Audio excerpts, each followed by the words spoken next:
ఫ్యాక్టరీస్లో పనిచేసి ప్రస్తుతం అమెరికాలో ఫార్మసిస్ట్గా కొనసాగుతున్న ఏనుగు లక్ష్మణ్ గారు మనతో పాటు జాయిన్ అవుతున్నారు. లక్ష్మణ్ గారు వెల్కమ్ అండి. జూమ్లో యుఎస్ నుంచి జాయిన్ అవుతున్నారు లక్ష్మణ్ గారు. యా, సో లక్ష్మణ్ గారు మీకు మొత్తం విషయం ఒక ఐడియా ఉండి ఉంటుంది. పూర్తి స్థాయిలో మీకు ఒక క్లుప్తంగా మీకు ఈ పాటికే ఒక ఐడియా వచ్చి ఉంటుంది. సో యుఎస్ఏలో ఫార్మసీ అంటే ఈ క్వశ్చన్స్కి సంబంధించి మీకు పూర్తిగా ఒక అవగాహన ఉంది కాబట్టి నేను డైరెక్ట్గా పాయింట్కి వస్తూ ఉన్నాను. యుఎస్లో ఫార్మసీకి సంబంధించి ఒక ఫార్మసీ రన్ చేయడానికి సంబంధించి ఫార్మాసిటికల్స్లో మందులు సేల్ చేయడానికి సంబంధించి ఎట్లాంటి నియమ నిబంధనలు ఉంటాయి?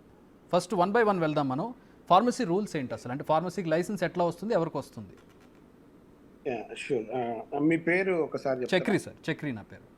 చక్రి గారు, right. Ya, Chakri garu, before we go to the కొన్ని ఒక రెండు విషయాలు నేను చాలా స్పష్టంగా బిగ్ టీవీ చూస్తున్న అందరికి కూడా చెప్పాలని అనుకుంటున్నాను. రెండోది ఏంటంటే గత 2 రోజులుగా బిగ్ టీవీ చేస్తున్న అది ఒక సాహసం అనే చెప్పాలి. ఎందుకనంటే ఇది భారతదేశంలో కానీ, తెలంగాణలో కానీ, ఆంధ్రప్రదేశ్లో కానీ ఇది ఒక మాఫియా లాగా తయారైపోయింది. ఇది మెడికేషన్, ఫార్మసీ ఫీల్డ్ అనేది. అయితే మీరు గత 2 రోజులుగా 2 పదాలు వాడుతూ ఉన్నారు. ఒకటేమో షెడ్యూల్ హెచ్ అంటున్నారు, షెడ్యూల్ ఎక్స్ అంటున్నారు. అది ఏంటి? షెడ్యూల్ హెచ్ ఏంది, ఎక్స్ ఏంది, ఎందుకు అసలు అవి కూడా డిస్పెన్స్ చేస్తున్నారని చెప్తున్నారు, కానీ ప్రజలకు వాటి మీద అవగాహన లేదు. అంటే ఇంత డీప్ గా తెలిసి ఉండకపోవచ్చు, కానీ చట్టాల్లో పేర్కొన్నటువంటి టెర్మినాలజీ అది. కానీ వాళ్ళకి మందులు తెలుస్తాయి కదా సార్, అంటే నిద్ర మాత్రలను లేకపోతే వైరల్ ఫీవర్ కి సంబంధించిన వైరల్ మాత్రలను. రైట్ చక్రి గారు, నేను అక్కడికి ఇక్కడికి కంపేర్ చేసి బ్రీఫ్ చేస్తాను. అయితే ఈ షెడ్యూల్ హెచ్ అనేది ప్రిస్క్రిప్షన్ లేకుండా అమ్మొద్దండి. That's it. That's the period. Without prescription you cannot dispense the medication. నేను ఇండియా గురించే మాట్లాడుతున్నాను, ఎందుకంటే నేను ఇండియాలో ప్రాక్టీస్ చేస్తాను, మిడిల్ ఈస్ట్ లో ప్రాక్టీస్ చేస్తాను, ఇప్పుడు అమెరికాలో గత 24 సంవత్సరాలుగా ప్రాక్టీస్ చేస్తున్నాను. అయితే ఈ షెడ్యూల్ హెచ్ అనేది వితౌట్ ప్రిస్క్రిప్షన్ డిస్పెన్స్ చేయొద్దండి. షెడ్యూల్ ఎక్స్ అనేది అయితే ఉన్నదో ఇండియాలో, అది ఎక్స్ కంటే కూడా కంట్రోల్ ఎక్కువ అన్నట్టు. అంటే హెచ్కు వర్తించే ప్రతి ఒక్కటి కూడా ఆ డ్రగ్స్ వర్తిస్తుంది.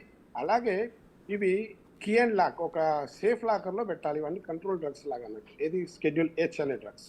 అంటే ఈజీగా యాక్సెస్ లేకుండా ఉండాలన్నట్టు. అది వాటి గురించి. ఇక coming back to the America, మా దగ్గర ఇక్కడ ఏందనంటే ఫార్మసిస్ట్ లైసెన్స్డ్ ఫార్మసిస్ట్ ఉండాలి. వితౌట్ లైసెన్స్డ్ ఫార్మసిస్ట్ మేము ఫార్మసీ కూడా ఓపెన్ చేయం, ఒక షట్టర్ కూడా పైకి లేపం.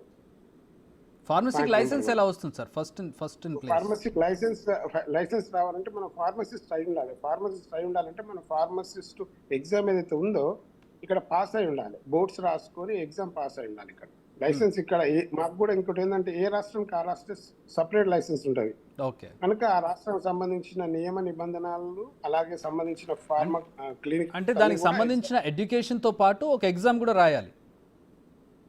ఎడ్యుకేషన్ సరిపోదు, ఎడ్యుకేషన్ తో పాటు ఎగ్జామ్ కూడా రాయాలి. బోర్డు రాసుకోవాలి.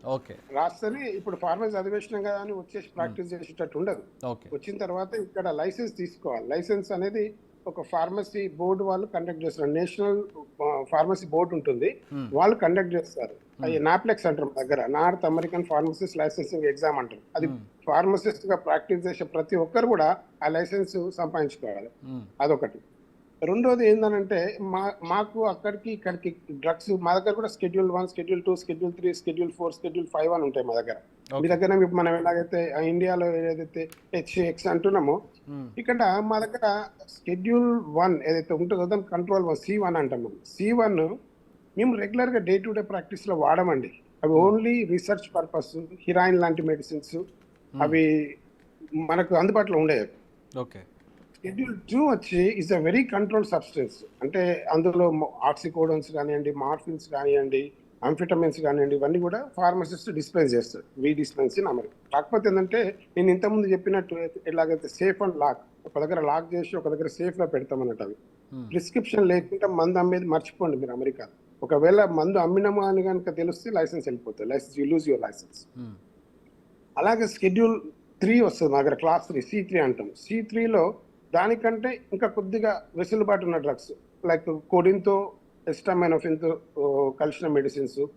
షెడ్యూల్ 4 డ్రగ్స్ మీరు ఇంతకుముందు స్లీపింగ్ పిల్స్ ఇచ్చారు అది అని చెప్తున్నారు కదా, మా దగ్గర అవి కంట్రోల్ C4 కిందకి వస్తాయి.